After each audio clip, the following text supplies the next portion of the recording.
in these institutions, they're exposed to a lot of a racism, right? And one of the things that I've noticed too is a lot of these young people, because they don't have the right resources and situations to kind of equip them with a better education to actually handle and de-escalate these situations, they end up, making wrong decisions.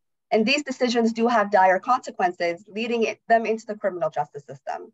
And the criminal justice system is overrepresented when it comes to Black young people, especially for crimes that, could have been, avoided if they just had that prevention piece. So, if there's one takeaway from me today is we need to really foster a preventative piece and ensure that, young people do have the resources and they do have the means to help them with those, challenges that they're experiencing within the home.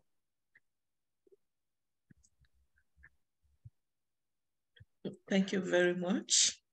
This is powerful, coming from the youth perspective and what is ongoing.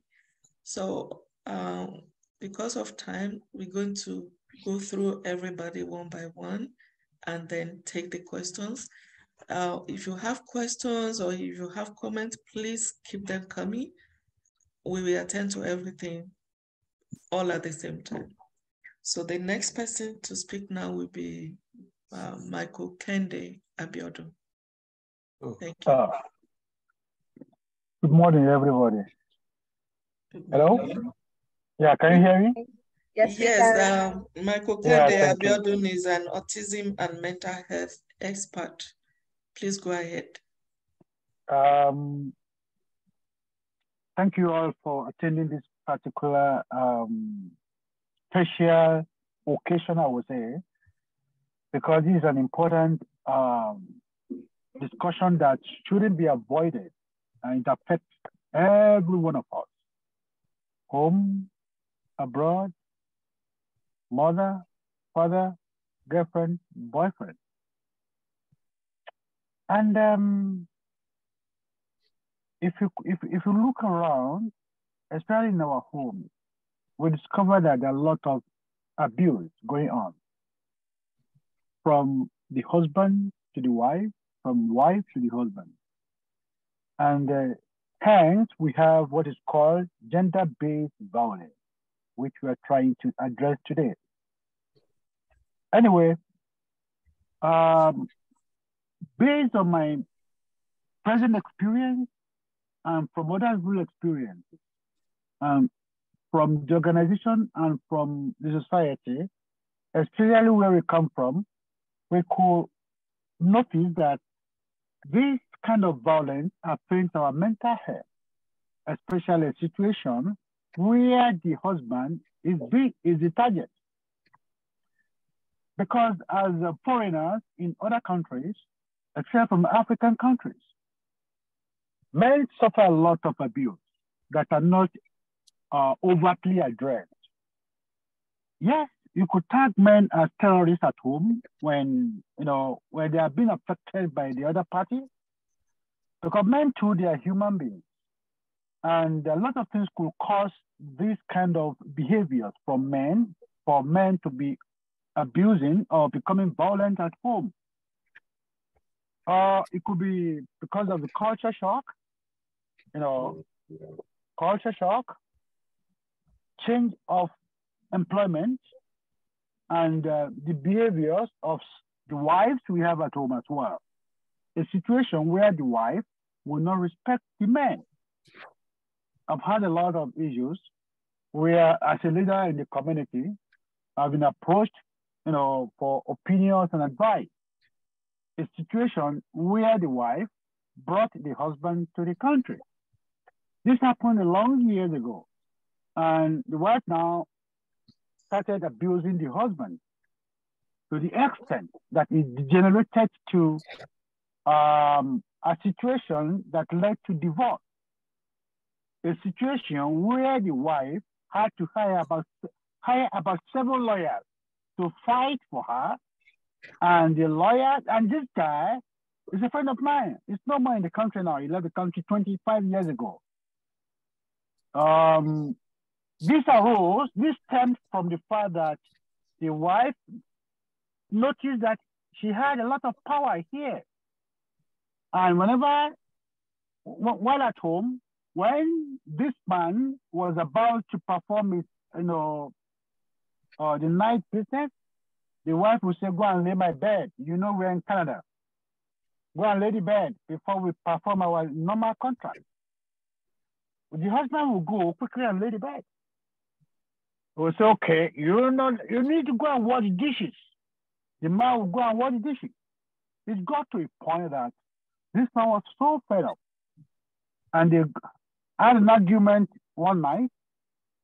The man went to the fridge. They brought out a bottle of wine. And the wife said, oh, you are drinking wine. Who are you to be drinking wine? I'm talking to you, you are drinking wine.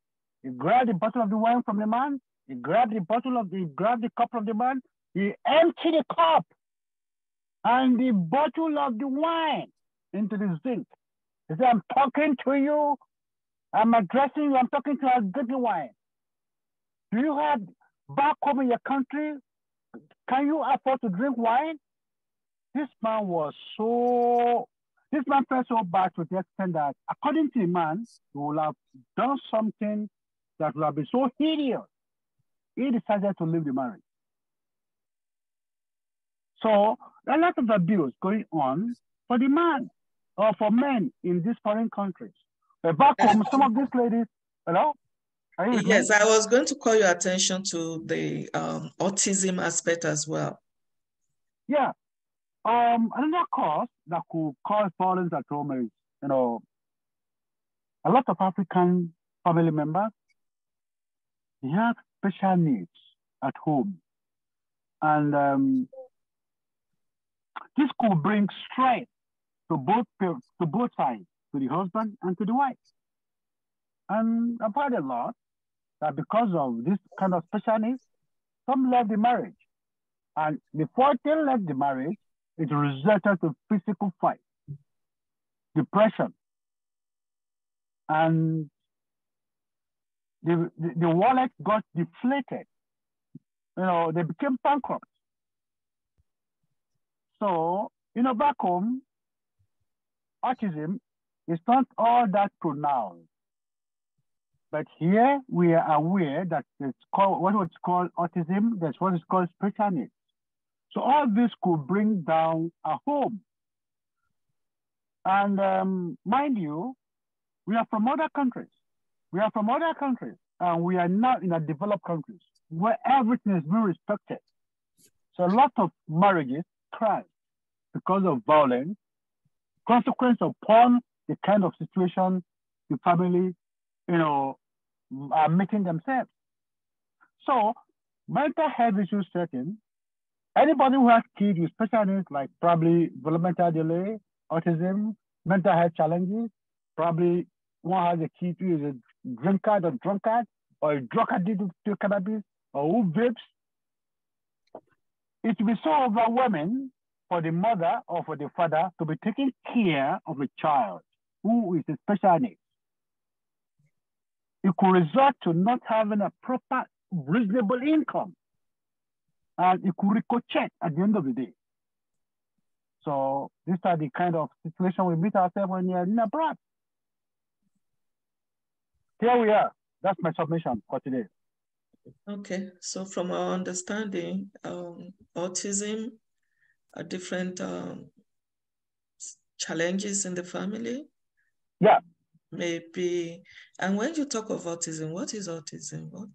Autism is a neurological disorder that affects the social, the language, the mental health, and all kind of behaviors in any affected person.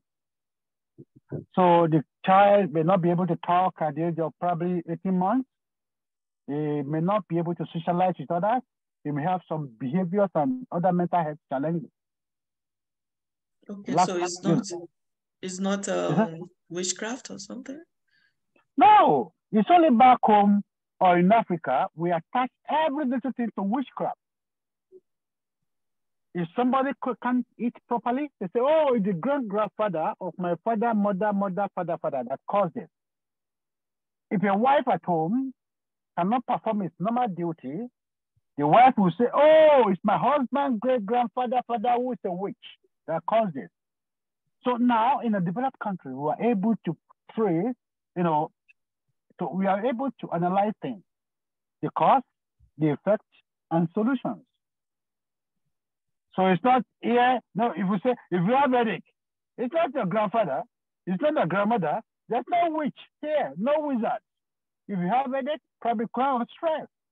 No money, no employment, no job, you can't socialize, you can't do things that your peers are doing. So that's it. No witchcraft here, gentlemen, gentle ladies. All woman in the house is a witchcraft. All woman with hair is a witchcraft. The woman who doesn't have husband is a witchcraft. Mr. Aboyden, thank you so much. And I think you did bring up a very important point. This is a stigma. This is a stigma that's affecting all Africans from, from all ethnicities. When something happens that's very shocking, that people can't digest, when it's really heavy and it's very sensitive, we usually say, it's evil eye, or it's witchcraft, or I've been cursed. And I think that the only way we can dismantle that is through education and through advocacy. I think this is a perfect segue to kind of introduce our next special guest, Mrs. Uana Obizawam. I hope I did pronounce that right. I'm so sorry. The president of St. Lucia's Toronto Association. We would love to hear your perspectives on this important topic today. Thank you. Good day, everyone. Good day. The name is Johanna Obizamon. You tried. Yes. So for me, my perspective, I am coming from a violent background. So this topic is personal for me. I have lived that life. I have experienced it. And I think I'm able to speak on the side of the person that's being abused, and also see where the abuser themselves are coming from. So my background, I'm originally from St. Lucia. For those that don't know, it's a Caribbean island. And I grew up in a poor family. So my family didn't have as much. Going to school, it was very difficult to provide my school supplies and everything else. I know in Nigeria, you have to pay for your school fees and all of that. Yeah. In my country, there's nothing like school fees per se, but there are certain fees you would need to pay. So it's not as much as a burden on the parents as much as in Nigeria. But there's still some fees, and you have to provide your school books and stuff. That was very challenging for my mom, especially when you have that thing where most fathers are not present in the life of their kids. You have a lot of separated families. The family values are not as strong as in Nigeria. I know a lot about Nigeria and maybe the African community when it comes to family values, because I am presently married to a Nigerian. So the family values are totally different.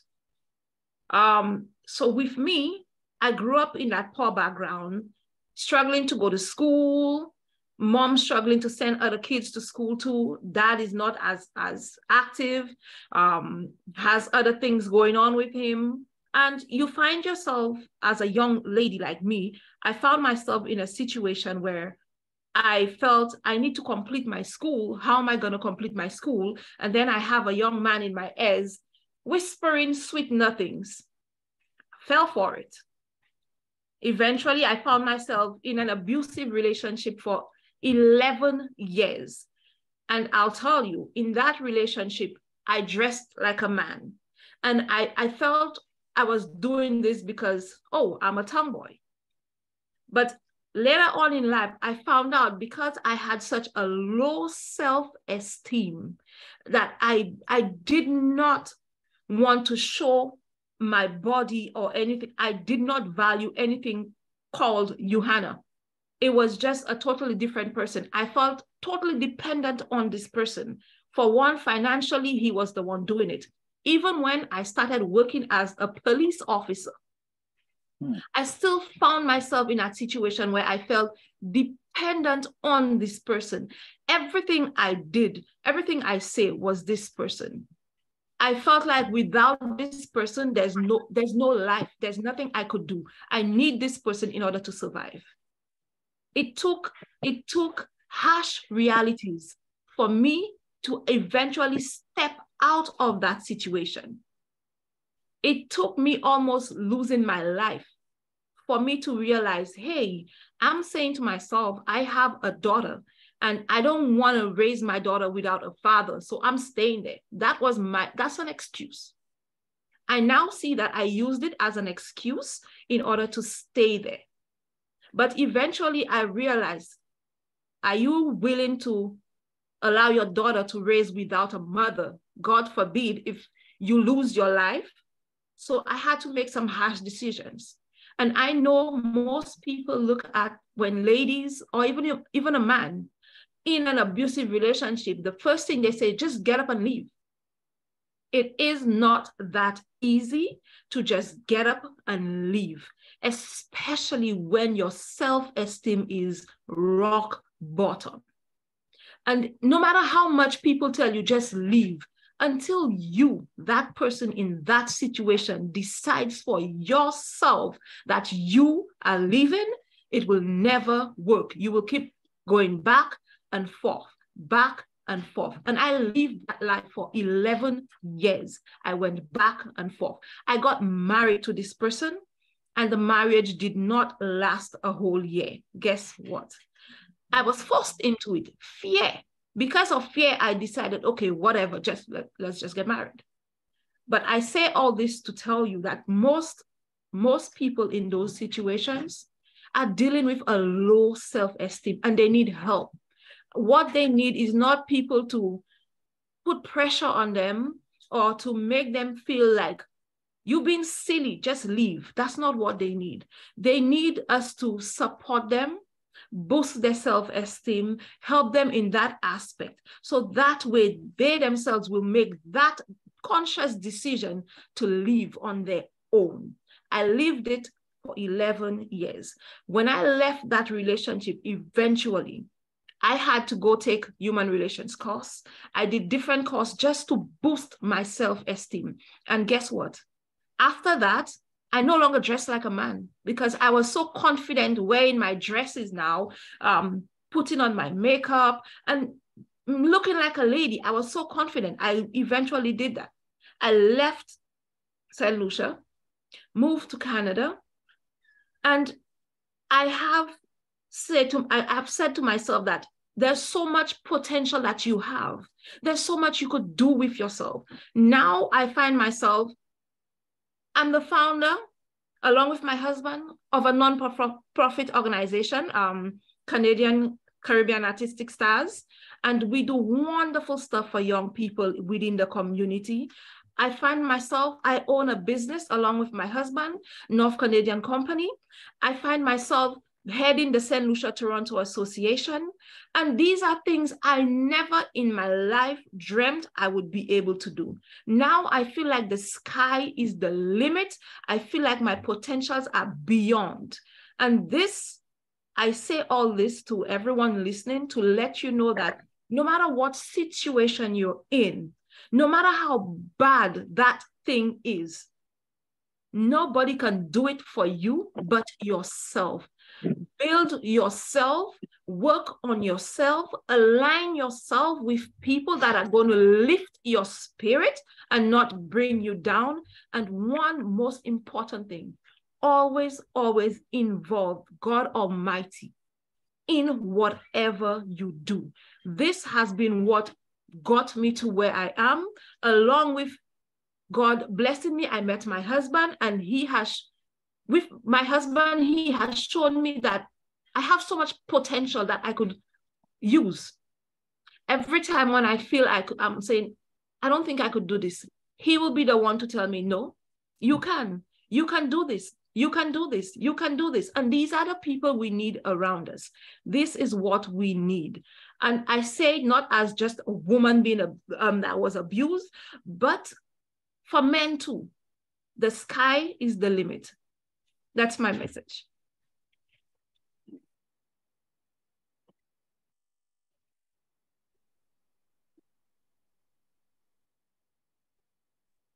Thank you very much, Mrs. Ioana. We really appreciate those very powerful words.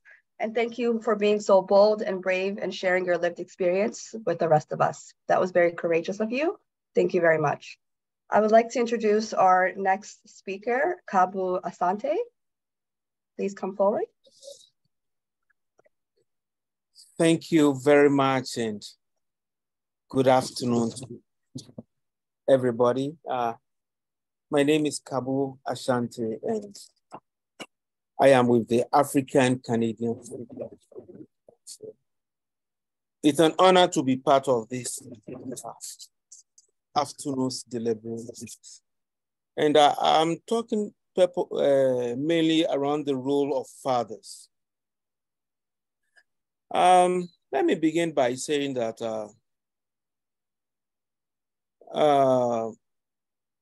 if I should use the word that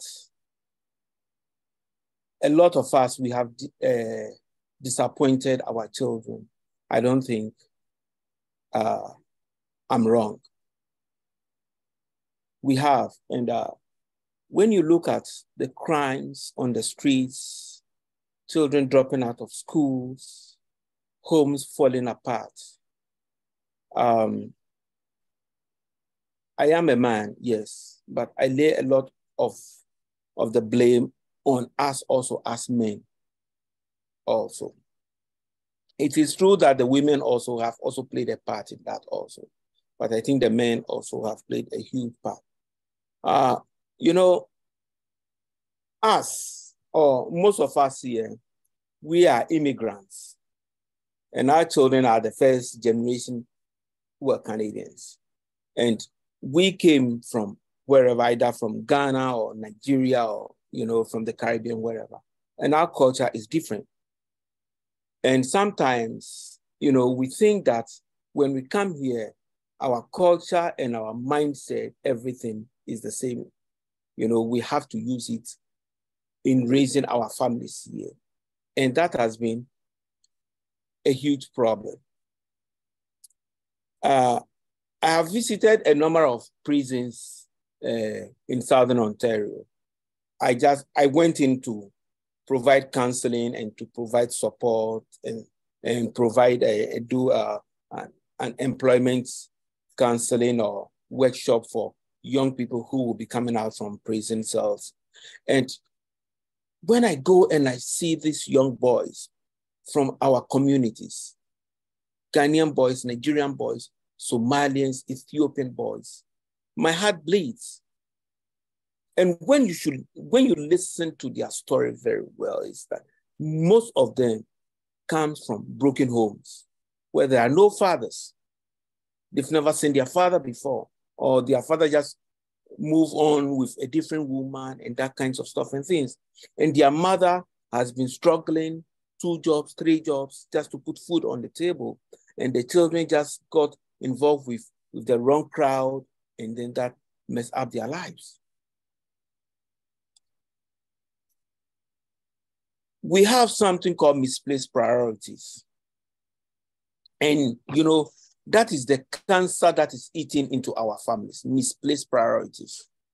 You see, I believe that most of us here on this panel, all of us, we are people of faith. We are either Christians or we are from the Muslim family and all kinds of stuff. You see, and within the context of all those religions, we are encouraged that we need to hold on strong to our families. There's a family value in it.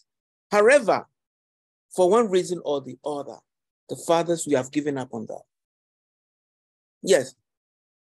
And, you know, sometimes also we tend to blame the mothers that, okay, and the mother called, the police on me, and they kick me out from the house.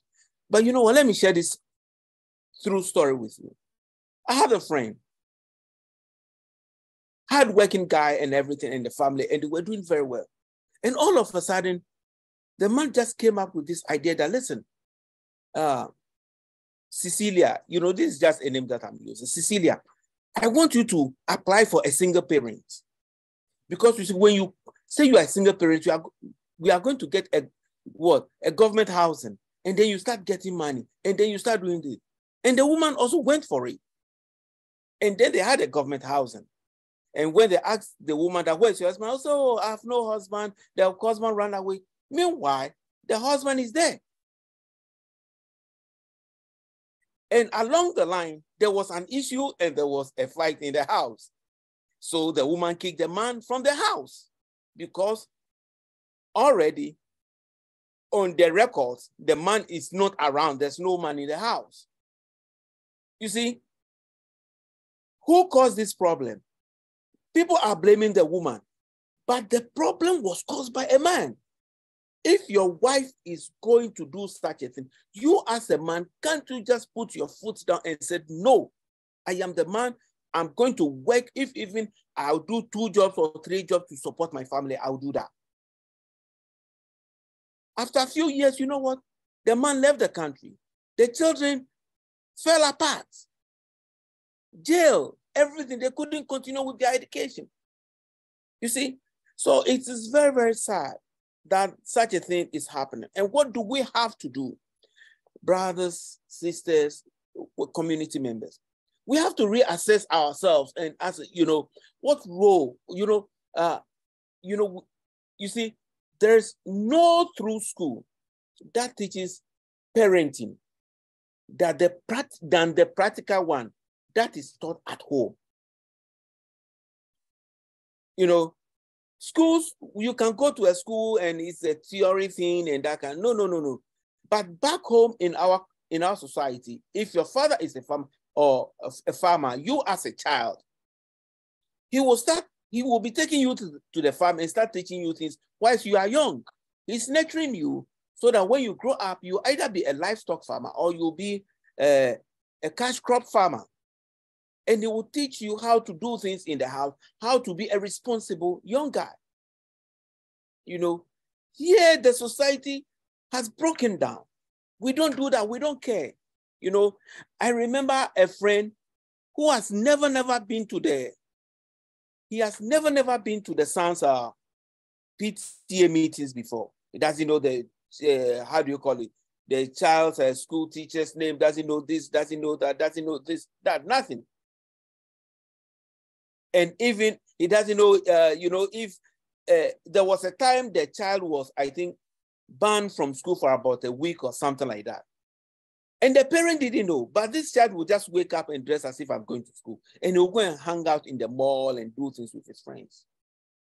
And there was an issue with the police and all these things came up. Now, and then the father said, oh, I didn't know. I said, yes, because you have never taken the time to check on your son's education. You have not shown that much interest in your child's life. So I wouldn't talk too long. The issues are many, but the challenges are many. But I think we really have to reassess ourselves and sometimes even sit our children down and ask our children, let's be honest, that how do you find me as a father? Do you think I am doing the right thing? Well, sometimes, the child will say things that is not, but that will be a little harsh, but you have to swallow it. I remember once I sat down with my children and I asked them, so, how do you find daddy? Do you have any issues with me? Do you think I'm doing a good job as a dad?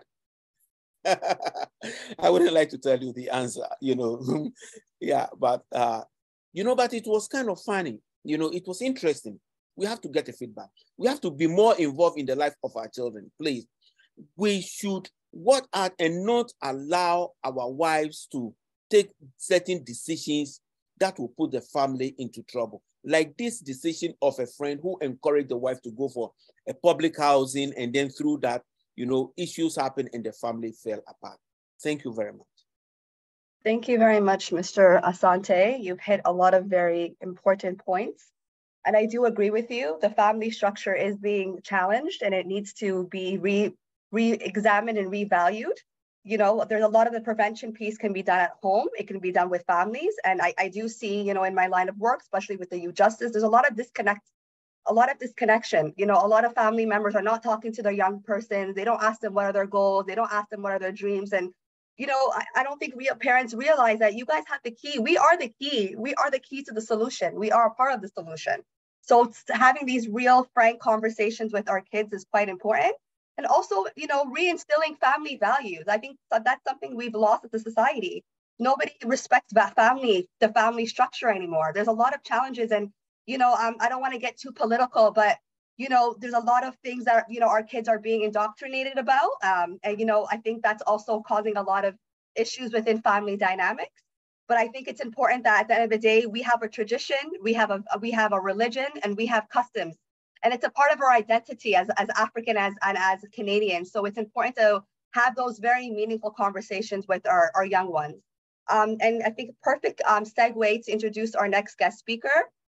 She is a marriage and relationship counselor, Mrs. Osokini Ibi. If you can please share your beautiful insight and your expertise with us. Thank you so much. Wow, wow, wow, wow, wow. I just want to say thank you to all the panelists. They have really, we've all done justice to this. But I think there's something that we are also not looking at, which is trauma. Trauma is a big issue that most times we don't talk about it. And as people of the African descent or extraction, trauma is something that we just think it happens, move on. But unfortunately, that's not how it works.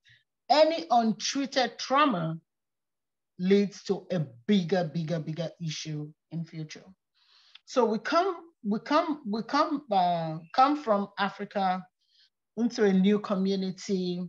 First and foremost, the community shock. The system is different. The way things are done are different. The man wants to always be in charge, but to some extent, the society says, no, yeah, you can still be the man in your house, but there's a limit to how much you want to really assert those, or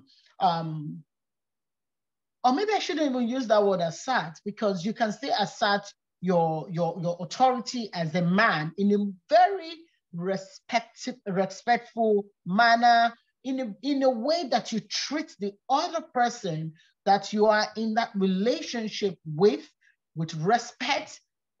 Make sure they still have their self-dignity, help them to be a better version of themselves. Because even the Bible says that is your responsibility as a man anyway.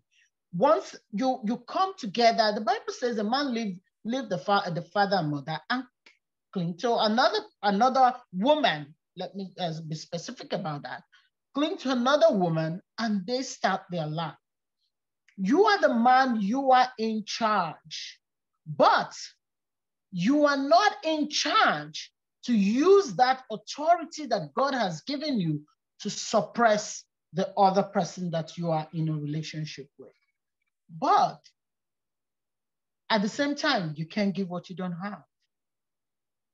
For a man or a woman coming from a very abusive home, environment, community, what do you expect from such a person? That's all this person knows.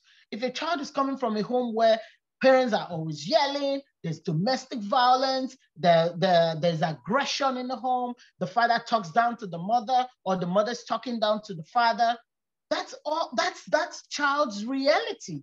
That's all that child knows. That child just see that as the normal way of life. So when such a person leaves the shores of Africa or leaves, whether the shores of the Caribbean, wherever they're coming from, and then find themselves in the diaspora, things automatically not the same. The culture is different, the systems are different, the way things are done are different. But don't forget, they're coming from a place where they already have their own inbuilt trauma. And with that trauma, sometimes unknowingly, they are even transferring their trauma to their wife and to their children. A father who had to walk miles to go to school.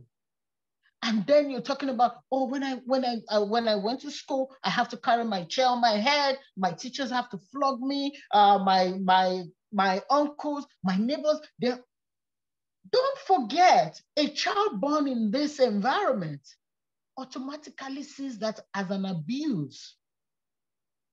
So you telling them this horrific, because to them it's horror. Why should somebody beat you? Why should your teachers flog you because you're late? To them, they can't understand that. And that's trauma that you're passing on to them. You're making everything about the shores of Africa scary. The shores of Africa, I don't want to go there. You tell stories that are not beautiful to your kids. No matter how bad your upbringing, your environment that you're coming from, how bad it is, there was still some very beautiful, beautiful part of that, of your story, of your journey that you can share with these children as a parent at home. Then there are some parents too that have unresolved trauma. Maybe she was abused. Maybe he was abused when he was young. He has never shared it with anyone. For a man, it's not a topic he wants to go into. He doesn't want to share that. He doesn't feel comfortable sharing that information with his partner, his wife. And that can be traumatizing to him. So you see a man who doesn't even know how to share affection.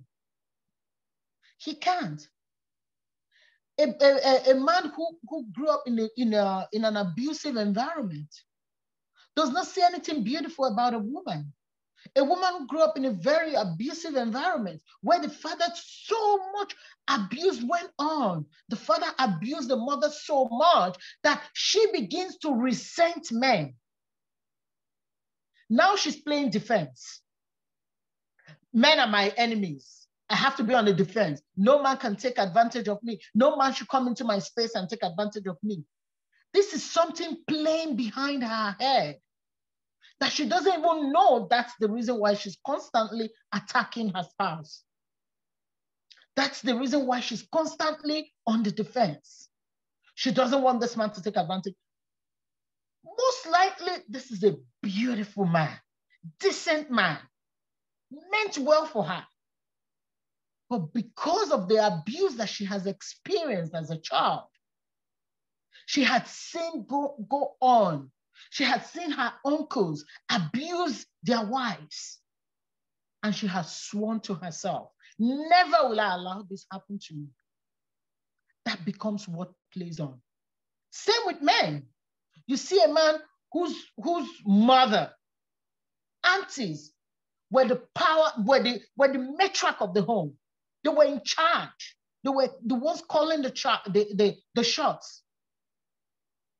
And the man says, never will I allow a woman to put me under her feet. Never will I allow a woman to treat me the way I've seen my aunties did to my in-laws, the way I've seen some powerhouse. So-called people we call powerhouse. Women that are very successful, but they have allowed success play on. You see, sometimes you see women and just say, I just want to be successful. Why? Because I don't want any man to take advantage of me. So even when they see a decent man, they come in contact with a decent man, they don't even know how to appreciate that man because they are broken and they need help. Same with men. Same with men. You cannot have a broken man. You cannot have a broken woman and expect a beautiful home. It's not their fault. You have, and sometimes, like we said, we hear a lot of, oh, the man is a narcissist. There are women that are also narcissists. They are narcissistic women who, for reasons best known to them, just play, I don't want anyone to take advantage of me. Things happen in their childhood that they cannot connect the dots. And they cannot until they seek help. But unfortunately, in our community, seeking help means you're weak, most especially for a man. Why is he seeing a therapist? Why should he see a therapist? Because we amount seeing therapists to this person have a mental breakdown. This person is crazy. This person have mental issues. No. You need to seek professional help. And then you see people go to church. Yes, the church, I am a woman of faith. You go to your church, you go to your mosque, you're seeking help. But guess what? You're seeking help from someone who cannot help you, or they can help you to some extent. When it comes to the spiritual part, they can help you. They can hold your hands. They can support you. They can pray with you. Thank you. But you also have to take care of the professional part of the issue. Otherwise, nothing can be done. Thank you. I pass my mic now. Thank you so much, Mrs. Ibi. I think you've hit a lot of very important points. And one thing that really stood out to me is, you know, how important it is to address trauma, because like she said, you know, this can cause generational trauma, and it can cause vicarious trauma. And I have to say, you know, I see a lot with young people.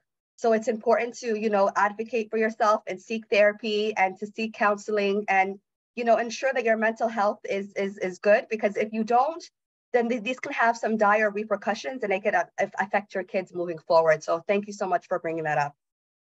We are going to move to our next speaker. I do want to introduce Steve Kerr. He is the founder of Destiny Leaders Academy. If you could please come to the platform and provide your perspectives on this important topic. Thank you, Steve. Blessings, and thank you very much for the introduction. I want to take the time to greet Lady K and all the panelists. I thank you for your viewpoints. I thank you for the subject matter and everything that has been said and done. I'm going to try to be as concise and as small as possible. But before I say that, the topic in which we're talking about right now, it's so vast. There is so much that we can unravel. One person, what they said, we could spend the entire day and talk on it. I've heard we talk about, you know, the political, the family and so forth. As you notice, I'm wearing my clergy collar. This is something that I have to get comfortable in wearing. It's something that the Lord is actually telling me that I need to start wearing, because I don't wear it. Matter of fact, it's a handful of times I'm wearing the clergy collar. Even today, when I was coming on, Lady K called me and she says, "Why aren't you on?" And I said, "I'm changing my clothes." So here I am wearing my clergy collar. All what we said, there is a nucleus to all what we said, and it stems from our relationship or the lack thereof with God. We talk about the father and mother. We talk about the husband and wife.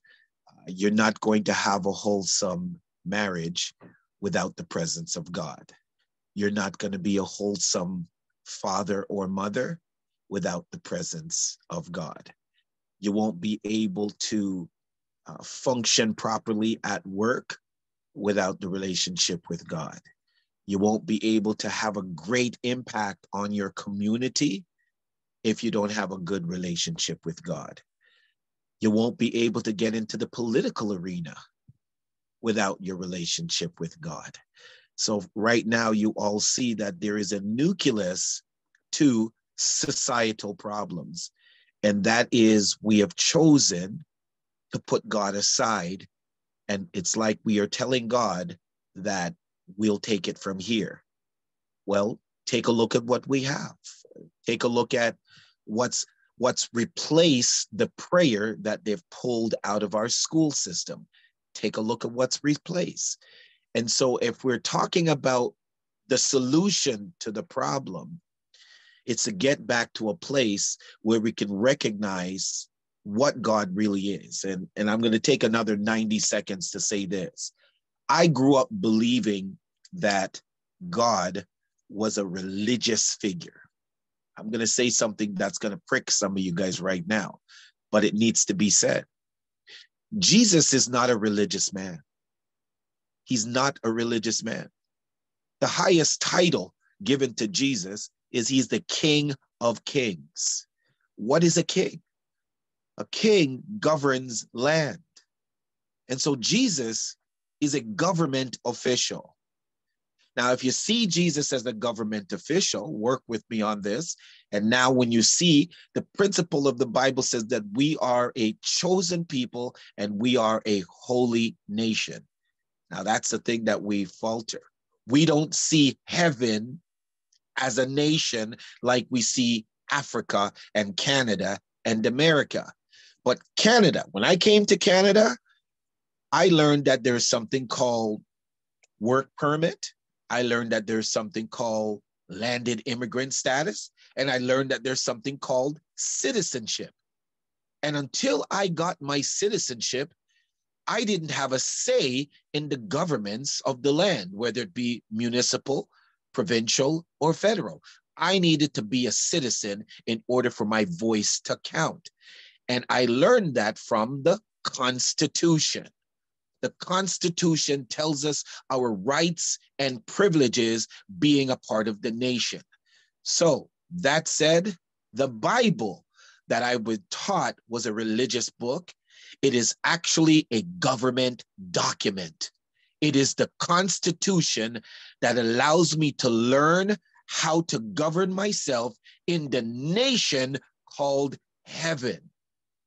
It tells me about my relationship with my children. It tells me my relationship with my wife. It tells me that I'm supposed to be the government. Proverbs 29 verse 2 tells me that when the righteous are in authority, the people rejoice. But when the wicked are in authority, the people mourn. So there's a whole lot of believers that have not yet recognized that God is calling them to that arena. In the book of Proverbs chapter 14, it says righteousness exalts a nation. So if righteousness exalts a nation, it says, but sin is a reproach to any people. So if you set aside righteousness, then you're going to get what we are getting. Let me close with this because I can preach for 3 hours on this topic. In the book of Isaiah, chapter 58, verse 2, I'm hoping that y'all will write down these scriptures. I'm closing with this. I'm just going to read this scripture and then I'm going to put it back to the moderator. Yet they seek me daily and delight to know my ways, my constitution. As a nation that did righteousness and forsook not the ordinances, the constitution of their God. They ask of me the ordinances of justice. They take delight in approaching God. I do marriage counseling. I do one-on-one counseling. Everything that I do is based on the Constitution. If the individual is not willing to abide by the Constitution, then they're going to continue to have what they have. Thank you very much. God bless each and every one of you. Thank you very much, Pastor Kerr, and God bless you as well. I do want to introduce our next guest speaker, Mr. Wunami Abajando. I do apologize if I didn't say that right. He is a refugee settlement consultant. Please bring your perspectives. Thank you so much. Thank you so much. Thank you, Pastor Steve. I'm so blessed with the Heaven Constitution, and I think I will attach myself with the Constitution. Thank you so much. Okay, so looking at the gender-based violence from the point of a newcomer or refugee or new settler, people that just want to settle, we find that because of the change in from your country to another country and the law change. I think my first shock was I attended a seminar and told me that, are you here with your wife? I said, yes. They said, I'm happy to announce to you that you lost your life, you lost your rights and your rulership over your wife in this place. You have a choice to take her back to Africa, or you keep her here and you let go your right over your wife. And my wife was sitting right beside me, and I look at her and said, that is what it is, you know. And from there, I take caution from that. I want to look at the effects of gender-based violence on newcomer. At the same time, because we have something about love when love fails. So I decided to look into few things that make love works. And love happened to be the intention, the gift that we have for our partner. And a lot of people have said that love gives, but I actually just checked during this program to look at what should love offer. I know it's not the nice clothes, the wedding ring, the jewelry. That might not last, because love does not make any relationship last. I think understanding will sustain any relationship. And if understanding is standing in a relationship, then the way we treat one another will be different. But when the Bible said that man should deal with a lady with understanding. So that understanding, if it's not there, then we will have a lot of things upside down. Then I said, my love must offer understanding one, and ability to change. Because every one of us are coming from different backgrounds, different trauma line, but we should have one thing sure, that I have ability to change. Now, the wife must be willing to change. The husband must be willing to change. Then when we find ourselves in a nation like Canada, then that means we need consistent adjustment. That is true. Then the last thing that I think every love should offer should be commitment. Commitment to the relationship. Commitment to the family line. And as we keep these three forces, understanding, commitment, and willingness to change. That is my offer for the marriage. So when they ask me, what are you bringing to the marriage? I'm bringing commitment, I'm bringing understanding, you see. And from that point, I think these are the instruments that keep relationship going. Though there must be love, but love enough alone cannot sustain the family, because you see, I've seen two couples crying. You ask her, do you love another man? He said, this is the only man I will ever love. I really love him. They asked the man said, I love her, but they couldn't stay together. Why? Because they don't have understanding, and they are not willing to change. So I moved from there to my relationship with newcomers that comes in, and the refugees, how I've helped them. I found that often than not that the reason why they have this violence is when they have challenge with their refugee claims. And majority of people that do refugee claims and every other thing, they have the mindset that they have a lawyer in Canada, and that legal aid has been provided for them, and this is our lawyer, you know. And the mindset at which we have back home, that when you hire a lawyer, it dances to your tune. But they forget that the system here is that the government hire the legal aid to be the secretary, to help them compile your refugee document in such a way that they can trace it and access information the way they want to have it. So all the work of the lawyer that they give them is just to help them arrange documents and submit it to them. That is it. So when they need more information about it, they get information everywhere, and they're hungry with the lawyers. Every time I had them, they said, my lawyer is a demon, African lawyer is wicked. Then they said, Ghanaian lawyer are wicked. No, it's because they pay them for hours and they instruct them on what to do. Help us channel these arrangements to do that. But when you have refugee consultants and things like that, immigration consultant, I think they should be able to do more. But I found out that this is lacking, and that is why I step into the field to help the immigrants understand the process and help them to understand. But when the claim is refused, because I always try that there should be a point that the claim will not be refused. But when it's refused, it has direct impact on the family. The wife will be at the receiving end, the husband will be at the receiving end, and is the easiest thing to destroy the family, I tell you, because they know that they have other choice to get married. So the man is looking for paper and we need another extra lady. The woman is looking for a paper, is looking for extra one. And when they go in that route, the family is already divided, because while they are doing that, they find out that the other lady that been outside has more respect than the one at home.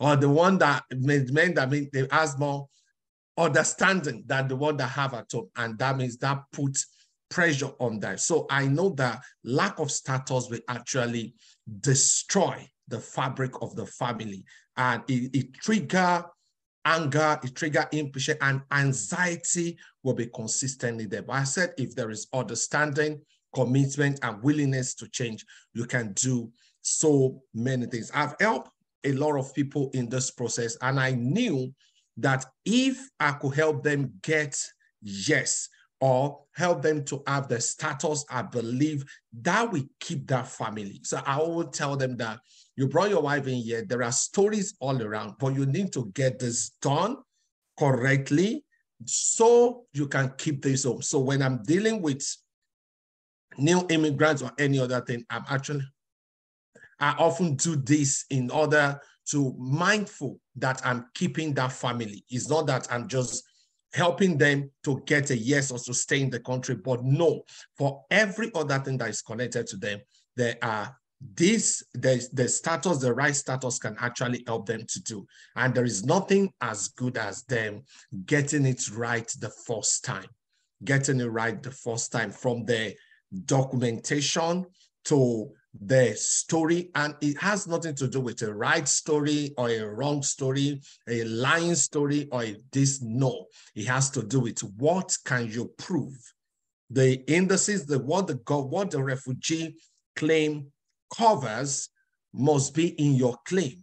If it's there, then you are accepted. They don't like you, they don't hate you, they don't want you, they don't need you, they want you there. But all what they're just looking for is that if you can tick all the yes in the marking strips, then you are accepted. And that is easy if you have understanding. So I believe that we have to do that. Then lastly, before I round up, is that I look into the gender-based violence, and I found out that this gives bad record when the man easily is nagging at the woman and the children are seeing the argument, consistent argument at home and every other thing. Then you now start having CRA coming in to start asking them questions, what is going on in your home and every other thing. And before long, government is here to ask for the custody of your children. I think if we can create opportunity like this to enlighten, especially the newcomer. They never knew anybody can get the keys from them. They don't know. But you see, the man has a mindset that I can shout at his wife, but shout is violent. They don't know. Back home is on to slap. So all the other harassment does not mean much. They say, what is he doing to you? He's shouting at you. Shout back now. That is still better. But yeah, shout is an offense. Being angry and raising your voice is an offense, you know. And the kids for us growing up to see parents argue and every other thing from one room to another, it looks common. But for years, it has direct effect on the kids. And when they get to school, they try to do the same. And already, because they transport that action from home, that violence from home to their classmates, or to exercise the way that they slap mommy in school, then it gets them in trouble. So the kids will get bad record, the parent will get bad record. And once Canada start having you on violence and things like that, it can easily lead to send them back home, or, you know, attack in such a way that you might not want it. So, and this is why we come in. But I believe that we should have more of this conversation to enlighten especially people that are just coming from home, to enlighten them on how the law works in the city, in the country. Thank you so much. I appreciate it.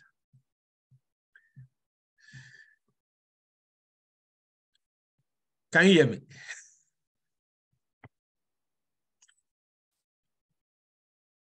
I think probably because many of us were on mute. That's why. Okay. We're all hearing. Thank you. Thank you so very much. And thanks for giving some tips on how you can actually sail through the refugee. Tamira, are you there? Yeah. Oh, I just need to grab my charger. Give me 1 second, my battery. Okay. Yes. I believe now we have some comments, we have some questions, and by the way, I've been getting messages. I've been getting messages. People are actually thanking all of you for your contributions today. And like one of the speakers said, yes, this is actually going to be the beginning of in-depth discussions in the community grassroots, not looking for, like we call it in Africa, big people to be part of it, but we talking and letting them understand what we need. Who are we as a people? What do we need? How do we survive? Where are we? Economically, where are the Black people? Politically, where are we? And why are we having issues? Why are we having problems? Why are we living in areas that are not even fit for humans? I've been to some buildings in this country. I remember when I first came and had to go visit someone, the elevator, the broken bottles, human defecation in a building.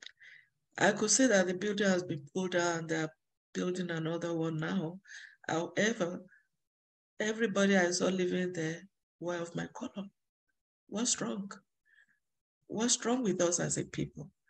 And as had been explained earlier by several people today, most of the problems we're having stem right from the home.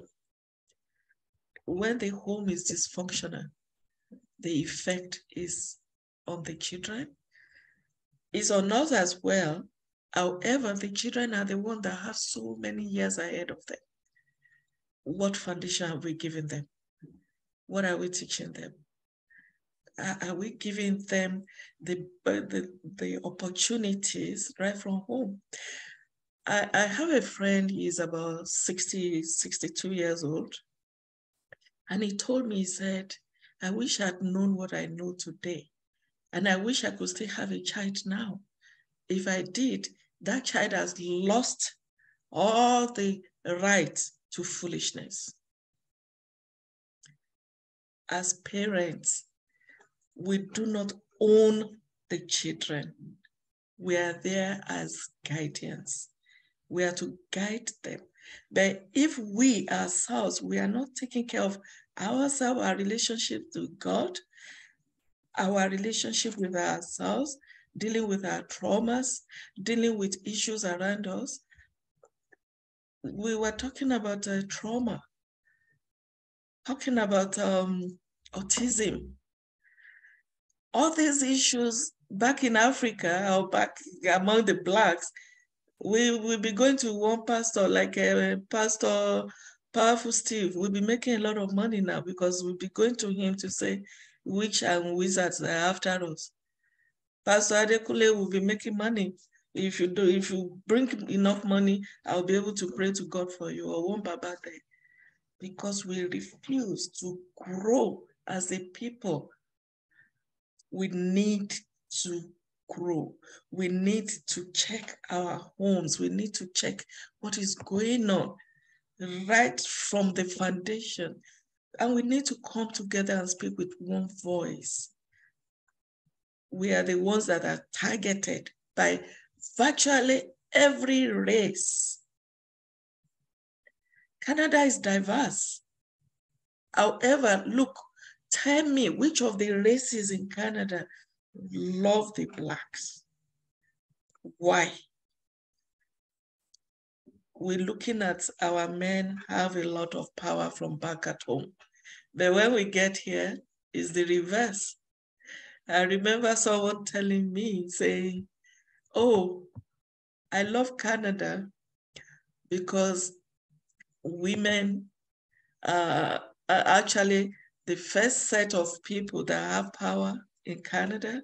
They are children, followed by women, followed by cats and dogs, then the men. Okay, so I will say one word to, I will close with this for now and allow others to just make 1 or 2 minutes contributions before we close this. Women, we have power already in Canada, more than what we had back at home. Do not misuse it. Do not, because we're talking of abuse, gender-based violence. That's why we put this as gender-based violence. When I was the president of the community, I got a call one day, 3 a.m. in the night. A man was crying like a little baby because the wife just shut him out of the house. If you don't go out, I'm going to call the cops on you. In the snow, he was crying. We had to be calling the shelters. Meanwhile, don't forget, shelters are always full. If you think by chasing out your partner, maybe the man or the woman, you can do it alone, why is it that God made it that it's two people that can come together?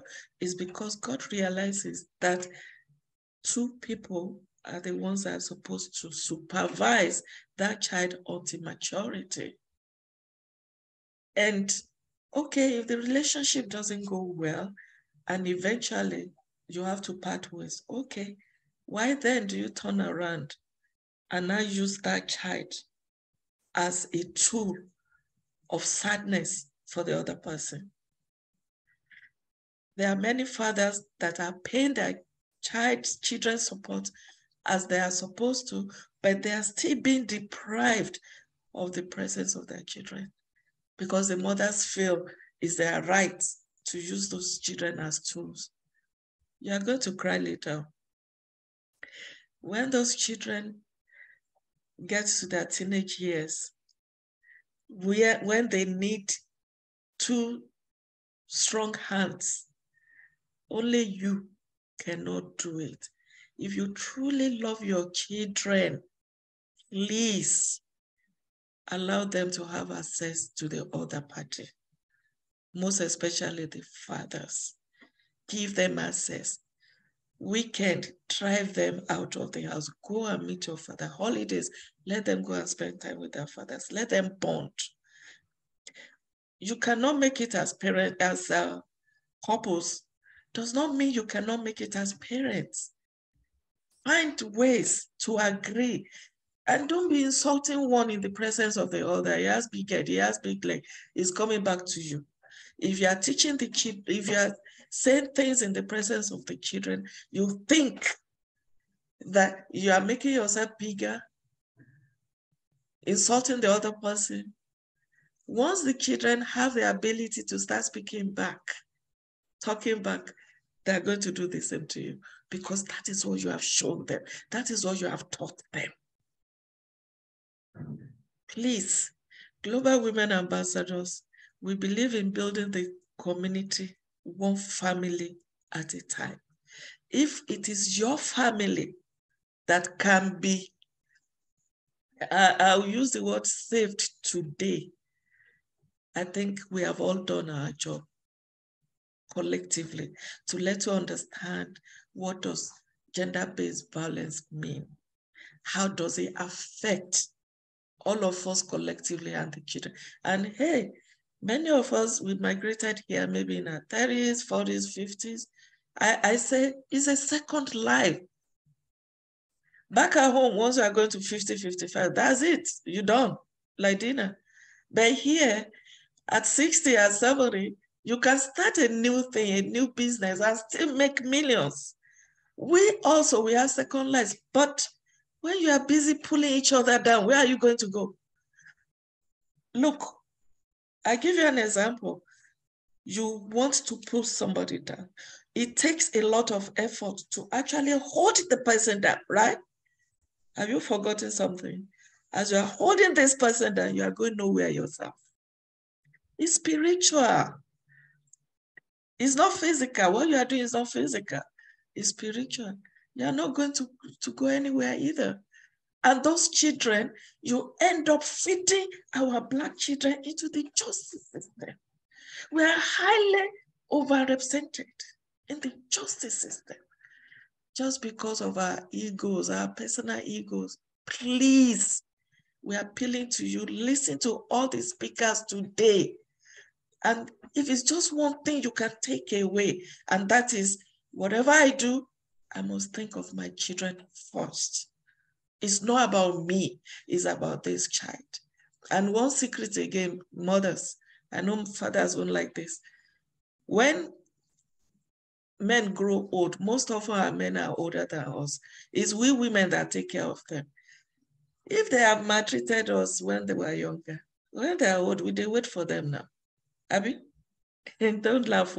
I'm not advising you to do it. Don't do it. Just forgive each other and let things go. This is where forgiveness comes in. However, those children that the men are training with you, most often the men get weak first or they go first. It's training them for you. But if you are not using them as tools and you have allowed them to be trained against their father, who is the authority figure, you are in trouble in your old age. You are laying a foundation of causes, of problems for yourself, because those children are going to be deficient, all because of your own selfishness, ego, bitterness against an individual. Leave him alone. Leave him and let God. If he's such a very horrible person to you and you cannot live together, please make him to be an accountable father. Let him be in the lives of the children. One other thing is, when he's in the lives of the children, he has to take them around. He has to, if he's going to do 16 hours, he cannot do 16 hours again too. Your own life is like a standstill. Why do you want to be pushing strollers all alone in the snow? Why do you want to be taking care of children all alone when there's somebody else there that God has given them that will have impact? Do you think men too don't have feelings? Men cry. I've seen men, they sit down with me, they cry, they weep bitterly because they're missing their kids. And your children are missing their fathers. But that part of their life, you decide, because you have the power in Canada, you decide to say, no, I will not allow it. It's a problem for you in your old age. It's not even old age nowadays. By the time they're getting, you see 13 years, 12 years, 14 years, they're calling you from the school. There's a problem. This is happening. And Black kids are targeted in schools. Even the teachers are targeting our kids. It's a known fact. They will start small. And when they say there's nobody to support them, you have gone to do double.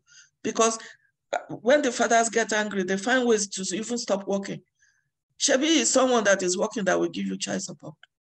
When they stop working and they're doing work under the table, now you're in trouble, right? That child or children that you're using as tools become tools themselves in the hands of some other people in the school. CAS gets involved in your business. And once they get involved in your business, you're in trouble. Please, Global Women Ambassadors, remember this. We are building the community one family at a time. I'm not preaching to you. I'm not talking to you now as a Christian or as a Muslim or as any religion. I'm talking to you as a mother, as a human being, as a leader, as someone that has seen a lot. And we need to let this stop. Stop feeding the justice system with our children when we could just balance them and let them go to school, let them come out triumphant. Let me see, do we How can we reach Mr. Adebanjo? Please, Mr. Adebanjo, you can type the answer. Click on the Q&A and answer. I want to acknowledge everyone here. Uhana wanted to say something? Off mute so nobody talk. Oh. Yes, hello. I just wanted to introduce that pretty soon, for those that are on, I will be doing a workshop on immigration. It will be immigration overview. Mr. Adekule Adebanjo, I totally appreciate your comments. I would love to work on this with you since you're coming from that same background. And I hope to see each and every one of you all on this topic. It is going to be an overview on immigration. Thank you. Okay, so we are going to have that program coming up next in collaboration with Global Women Ambassadors and Mr. Adekunle also. Do we have comments, questions before we round up? I do have a comment to make. Okay. When you were speaking, Miss Lady K, you just said a lot of things that brought a lot of stimulation to my brain. And one thing I do want to emphasize is something called conscious parenting. I think that's something that again, as Africans, as Black Canadians, I think we dismiss, everyone's busy, the fast pace of living in a city like Toronto. We wake up, everything's become very routine-y. But I think that if we kind of, just pause and, we put, our families first and we put those extra time into our family values, I think longevity can have a huge impact. Another thing that I think it's important is, people, and when I say people, I mean society is very quick to raise your child and provide advice that they think is necessary. But don't give them that power to do that, because at the end of the day, the power is in your hands. These kids live with you. And like Lady K said, I think family values need to be reintegrated within our family structures. Mothers bring value to parenting and fathers bring value to parenting. Nevertheless, I do agree with, and I just want to re-echo what Miss Lady K said, that if the two husband and wife don't see eye to eye, don't let that negativity affect the kids. You can still be responsible parenting. It's called co-parenting. There's a new terminology that they've created for that. At the end of the day, what can we do to ensure that the best interest of our kids are fostered? So always putting the kids as the center, I think will help with that, conflict resolution between both parents. And remembering that at the end of the day, that you guys have a common interest. The common interest is to ensure that your kids are successful moving forward. And you need to show them that, as parents, even though you may not be physically together and maybe being in a relationship, nevertheless, you guys are, through that collaboration, through that responsibility as parents, you guys are still fostering a good relationship, a healthy relationship amongst as parents. I think that's very important. And I think this also kind of goes to what Miss Ibi said earlier about, that trauma. Because at the end of the day, if we don't stop the trauma now, it is going to have vicarious trauma. It's going to have implications in the future. So the only way we can maybe minimize that or perhaps mitigate that is by having these honest, candid conversations with our kids, saying, hey, mom and dad are perhaps, not in the greatest place and we're healing, but we're not going to put that pressure and put our personal issues on you. And being open and honest with your kids. Because nevertheless, it's better that the kids hear it from you than they hear it from the street. Because the streets are willing to talk to your kids. I see it every day in my line of work. So I think it's important that I re-empower parents and I re-empower families to incorporate those family values. Because I think if it's not fostered, I do see, longevity-wise, that it having potential consequences. I just wanted to kind of regurgitate that. Thank you. Thank you so much. And I just want to quickly add something else too. Last week, we had a program called Intentional Parenting, and we had some amazing coaches. They came in, they gave their own part, and they were able to give the attendees some tools, take-home tools that they could immediately start implementing. It's a 12-month series. So every month I'm going to have different coaches and experts come to the table.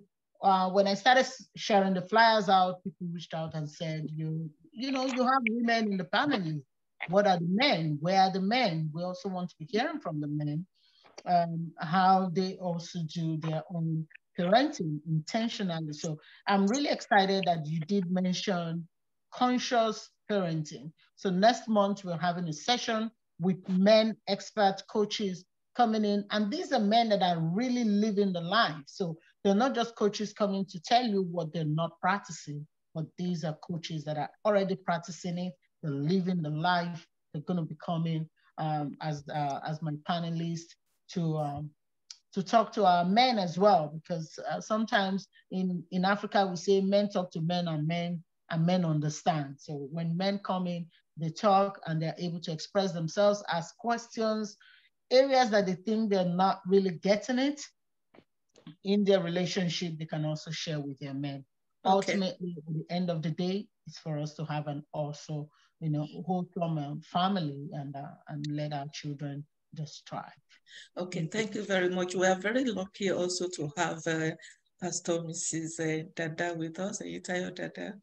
Please, you have the floor, ma'am. Thank you very much. Well, forgive me. I'm just coming from doing groceries. I was like, let me listen to this on the road. The first thing I want to say is, Lady K, thank you.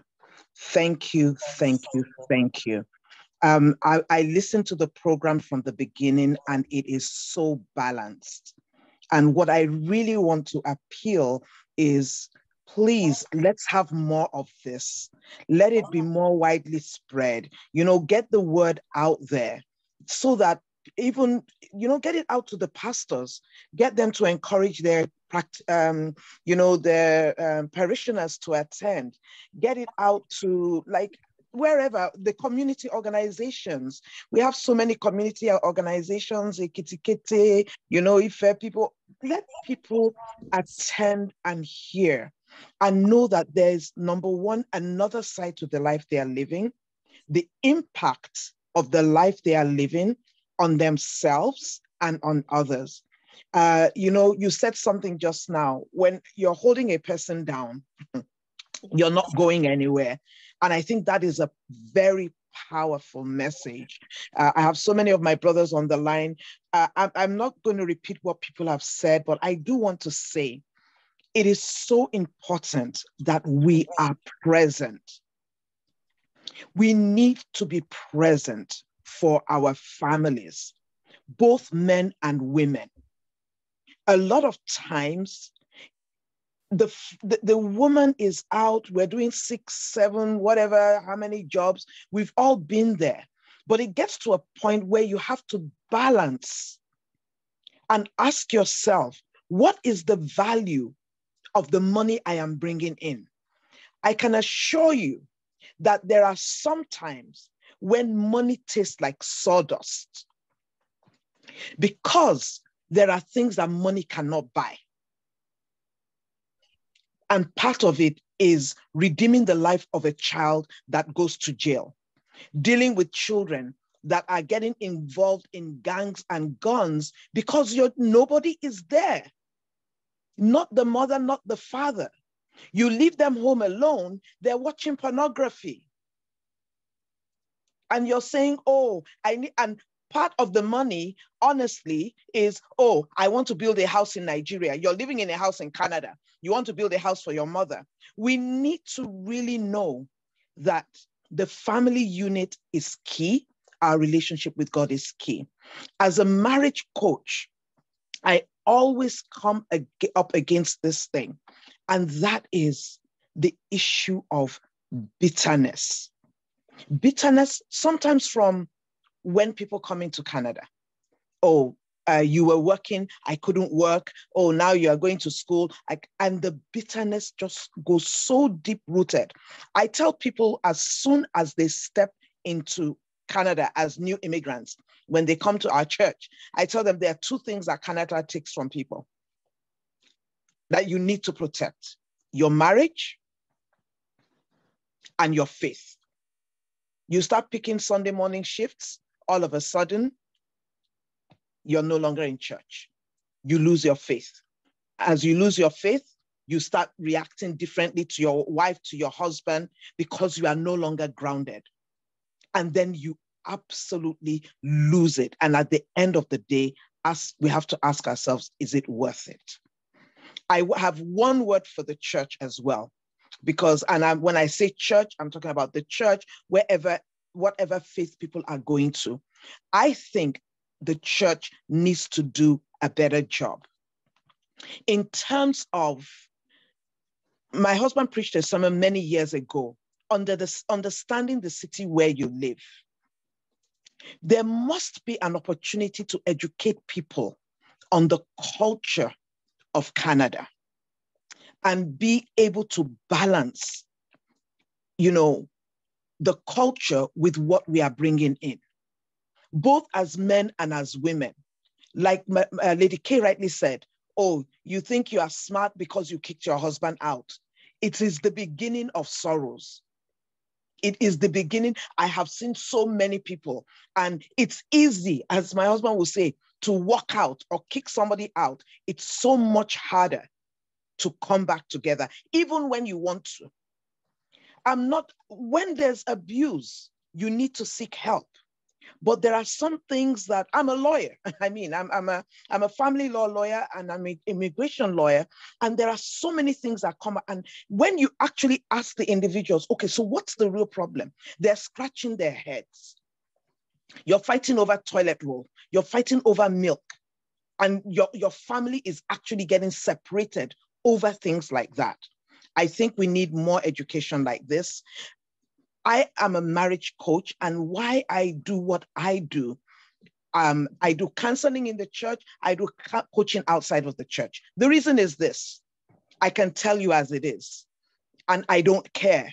I don't have to care about whether you feel I'm good or no. I will tell you as it is. And when you invest in yourself to hear it, you listen. Because what I find happens in church is, I know I'm out of time. What happens in church is a woman comes in, talks to the pastor. The next thing is, oh, you went to report me to your pastor. I'm not coming to church anymore. Then another set of problems start. But this is a neutral forum where people can get educated. Let's have more of this. I'm not going to take any more time, but I do want to say thank you to all my brothers and sisters that have spoken today. You are so highly appreciated. Thank you. Thank you very much. We are rounding up now. It's always a great pleasure to have you. And thank you. I know I have not called you personally to tell you, but I'm saying it openly now. You remember that program that you did previous time with the Global Women? There's a family that you actually rescued. The girl that was lost then they were looking for, even though she didn't get her papers, she's back in Nigeria. And guess what? She's actually leading some organizations in Nigeria now, giving back to the community. Praise the Lord. Hallelujah. I will call you later to explain more to you. But thank you. The impact that we make in the lives of people, that is what people like us, we enjoy and we cherish. And we know, you can see the people that are assembled here today, these are selfless people that are always giving back to the community. It's not about you, it's not about me. It's about all of us at the end of the day. What you do, what I do is what will help us get out of all these challenges that we are having. And before we round up finally, we have just like 5-6 more minutes. If we can touch on the issue of cohesion in the family, because I see a lot of us as women, we have more control over the kids, and then the men have no voice again in the house. Have you seen that? Do you notice that? Anyone wants to say something? Okay, I see your hand. Kabu, did you just raise up your hand? Unmute yourself. Yeah, go ahead. Okay, well, maybe just to say something little on that. I think naturally, I don't know how God made that thing, because it's like children tend to love their mothers more than their fathers. Yeah, I sincerely think so. So I think maybe through that, you know, the mothers have been able to take advantage of that. Anyway, that's the little piece. Thank you. Okay, sorry, I'd like to speak to that. Okay. I'd like to speak to that. What I want to say is it's talking about family values. Somebody talked about it before. The reality is you must have, some people do not understand how to discipline children, and that's what causes the problem. If men are naturally, in most families, stronger disciplinarians. If a husband is disciplining a child and the mother is going behind and saying, don't mind your foolish father, it's okay, don't worry, you're creating a problem and you're creating that dynamic. But if you have the same voice, when your husband says something, even when it's not reasonable, let it go. Go back behind and say, darling, maybe next time this would be better. Or even when they give them, you know, time out, whatever, go to the man. Don't go to the child. Go to the man and say, I think this is a bit too harsh. And I think it's part of education. We need to learn to discipline together and not play good cop, bad cop. Thank you. Okay, I've unmuted everybody. You can just jump in. Please go ahead. Thank you. There's some key points that you just raised. Staying together in terms of discipline, any other issues. And I think another way, men should never delegate their roles. Their roles are their roles at home. Never delegate, because when your children are used to always seeing mommy do things, that's all they know. Mommy is the one in charge. Mommy is the one. Roles that are for you as a man, never delegate your role. Stay put with your role. Try to create time, family time, where maybe weekends you come together, the kids get to sit down and talk. Like Valentine's Day, for example, everybody was doing all lover. I asked my children, what do we do? They said, Mommy, let's just have dinner together. Daddy came, brought Valentine gift. I went to the store. They helped me choose. Okay, maybe Daddy will like this. Let's get this for Daddy. By the time we're done, he said, Mommy, let's go get something. And we just set up the dinner place. And everybody had dinner together. When their dad was coming, it was like, no, this is what I got for these kids. Because my kids, they are in that teenage age. So I don't want a situation where they are feeling like a man have to validate them. If they don't get a gift, they don't get cards, they don't get flowers, then they're not good enough. Because the society is gradually trying to push all kinds of immorality into their faces. Yeah. I said, but when I come home, bought chocolates for them, bought cards for them. And they were happy about it. They were so happy. They got their cards, they got their chocolates. Everybody sat down on the table. We had dinner and it was beautiful. There was something that their dad was actually struggling with. He raised it up at the dinner table and said, guys, I just want to hear your opinion about this. Am I the one just overreacting on? And truthfully, the kids just gave their own opinion on it. It was a beautiful time. So even as we do things, we just have to learn to carry our kids along. Thank you very much. 1 minute each now. Powerful Steve, you have something to say? Yeah. Yes, I do. If you could give me authority to share my screen, I need to be a host or co-host in order to do that. You can share, I believe. Go ahead. Can you try to share? No, it says I need to be the host or the co-host. You have to make me host or co-host. Can you try again now? Okay. Yes, okay. It's working now. Okay. So while you are searching, okay, good.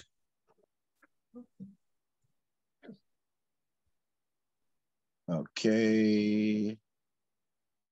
I wanted to quickly show you guys this. Apart from the ministry, I'm a businessman, and my personal opinion, I think the weakest link, apart from the breaking down of the family structure, is financial resources. Mm-hmm. And I think that we need to teach and educate how money system works. And one of the best books I have in my presence is by an author by the name of Robert Kiyosaki. It's called Rich Dad, Poor Dad. Mm-hmm. His first book deals with the inspiration. The second book deals with the application, which is the 4 quadrants of money, which is the plan that you see here. I hope you guys could screenshot it, because this is what I teach. Is this something you can do within 1 minute, Steve, so that we can have a different session? I put it up there so they can screenshot it. Okay. I'm already finished. I just wanted to show you this. Steve, it's quite small. Can you enlarge it by any chance? If that's exactly. That's what I was trying to. Or another suggestion is if you can put it in the chat, you can put the author and the name of the book, so everybody else. Can you enlarge it on your screen now, please? I tried to enlarge it here. It did not work. Oh. Does it work? No. Go back. Oh, you don't see it? Because it's on landscape, so yeah. When you screenshot it, you can actually enlarge it on your own screen. So if you take a screenshot of it, you'll be able to turn it sideways and enlarge it. Okay, I think we can share that later. Okay, so let's you can stop the screen sharing right now. Okay. Can you stop it? Yes, I just did. Stop it. Beautiful. Thank you so much. We've had so many experts coming together, so many community leaders, and we appreciate all the attendees. Andrea Barrett, thank you for attending. Adela Dende, Amaka, Eliza, I apologize if I cannot mention all of you, and I know some of you that would not want me to mention your name, so I won't mention your name, don't worry. But thank you, everybody. We hope this session has been very productive for you, and looking forward to meeting with you again next month. And just as suggested, we are going to reach more of the grassroots for us to actually change the way we parent, the way we see ourselves, the way we do things. And please, it's not the end of the life for you at 50, at 60, it's just the beginning here in Canada. So if you have a lot ahead of you and you have these children coming behind you, the sky is not the limit, it's just the beginning. And remember, Global Women Ambassadors, building the community. Can you finish it for me? One family at a time. So I repeat it again. Unmute yourself and answer me. Kabu, unmute yourself. Steve. So we're going to say it together for everyone to remember that we are building the community one family at a time. Yeah. Okay, so Global Women Ambassadors, building the community. One family at a time. Thank you, everybody. Thank you. Have a very lovely month. Thank you. God bless. Amazing. Take care. Thank God you, bless. everyone. Bye. Bye-bye. Plenty of love. Thanks to my support team, Sister Lizzie, Young Gold. Young Gold, by the way, if you want to buy furniture, that's the place to go to. She has everything from spoon to bed to everything. Okay, bye everybody. Thank you so very much. Thank you. Timiro? I'm just going to take a picture of the contacts on the screen in the chat that I didn't get a chance to before. Okay, perfect. Thank you so much again, Lady K. I really appreciate you. Thank you. All the best. Enjoy the rest of your day. Thank you so much. We prepare for next month. Bye-bye. Thank you. Thank you, Coach Isoke. You are the best. Thank you. You all are great. Bye for now. Bye.